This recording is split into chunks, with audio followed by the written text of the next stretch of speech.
Hello,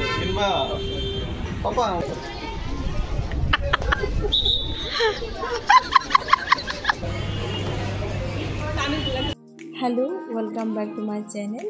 আজকে আমরা সকলে একটু বেরোলাম শাশুড়ি মার চশমা নেওয়ার জন্য। ওনার চোখের অপারেশন হয়েছিল, অনেক দিন হয়ে গেছে। ডক্টর বলেছে এখন অন্য গ্লাস ইউজ করার জন্য, পাওয়ার দিয়ে দিয়েছেন। কিন্তু আমার একদমই টাইম হচ্ছিল না যে ওনাকে নিয়ে আমি একটু বেরোই। এবং হাজব্যান্ড আশা করে বলছে চলো মার চশমাটা নিয়ে আসি।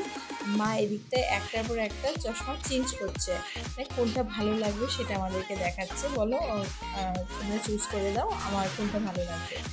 আমার মেয়ে তো অবাক চোখে তাকিয়ে আছে, ঠাম্মি একটার পর একটা চেঞ্জ করছে। এখন ও হাত পেতে বসে আছে, আমাকে চশমা দাও। এখন ওকে কী চশমা দেবো, এগুলো তো আর দেওয়া যাবে না। তো দোকানদারকে বললাম যে বাচ্চাদের যদি চশমা থাকে একটু দেখায়, আমরা একটু ট্রাই করবো, যদি ভালো লাগে আমরা নেব। ওনারা বললো হ্যাঁ আছে। তো ওখান থেকে একটা চশমা নিলাম, চশমা নিয়ে ওকে ট্রাই করালাম। তো একটার পর একটা টনিয়ে ওকে ট্রাই করাচ্ছিলাম। আর ওর এক্সপ্রেশনটা কি সেটা একটু আপনাদেরকে দেখাচ্ছি, খুবই মজার ছিল। এটা তার সকল না না না লাগাতে দিব গরো না, এটা ওখানে হইতো না, বড় বড় দেখো। এটা মা খুশি হয়েছে গা।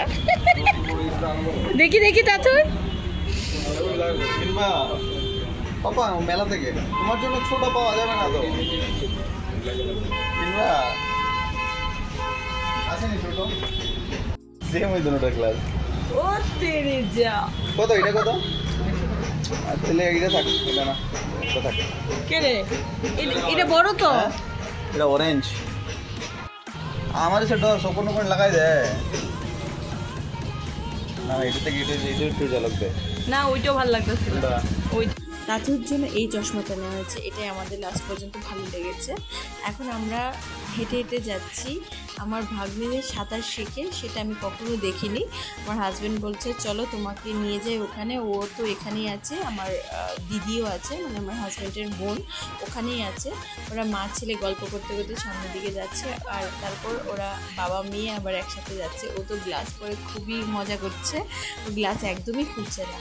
তো চলে আসলাম যেখানে ও সাঁতার, সেটা আমাদের আগরতলার উমাকান্ত যে স্কুল, সেটার ভেতরে যে সুইমিং পুল আছে সেখানে ও সাঁতার শিখে। তো ওরা আগে আগেই চলে গেছে, আমি পেছনে ছিলাম। আমার ননাস দিদিভাই ওর কুলে, পিসির কুলে এখন উঠে গেল তাতে। আর ওই দিক থেকে ওর দাদাকে দেখছে, মানে আমার ভাগ্নিকে দেখছে। আর আমার ভাগ্নিকে ও ডাকে ঠাকুরদন দাদা। ও ঠাকুরদন দাদাকে খুঁজেই যাচ্ছে, পাচ্ছে না। তো ঠাকুরদন দাদা একটু আসলো, ও একটু দেখা দিয়ে যাচ্ছে। খুবই পরিশ্রম সত্যি, সাঁতারটা এত পরিশ্রম, আমি আগে যদি না দেখতাম বুঝতে পারতাম না। অ্যাকচুয়ালি সাঁতার আমিও পারি, কিন্তু আমি জানি না যে সাঁতার এত পরিশ্রম লাগে। এখন ও পিসির সাথেই খুব গল্প করছে, দেখুন ও ওখানে কি দেখাচ্ছে আমাদের।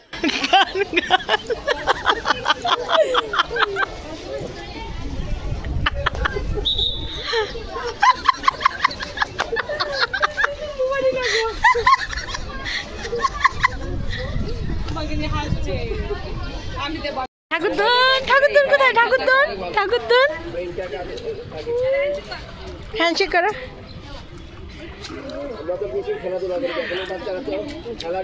তখন আমরা হাসছিলাম তাঁতুইকে নিয়ে। তাঁতুই কি দেখাচ্ছিল আপনারা বুঝতে পারছেন কিনা জানি না। সে দেখাচ্ছিল ওর বাবাকে যে নাচ করবো গান দাও, নাচ করবো গান দাও, সেটাকে নিয়ে আমরা মজা করছিলাম।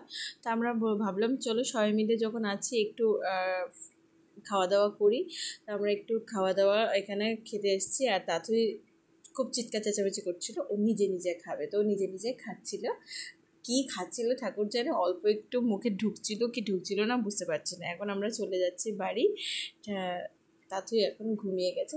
টাটা, বাই বাই, নেক্সট ব্লগে আপনাদের সাথে দেখা হচ্ছে।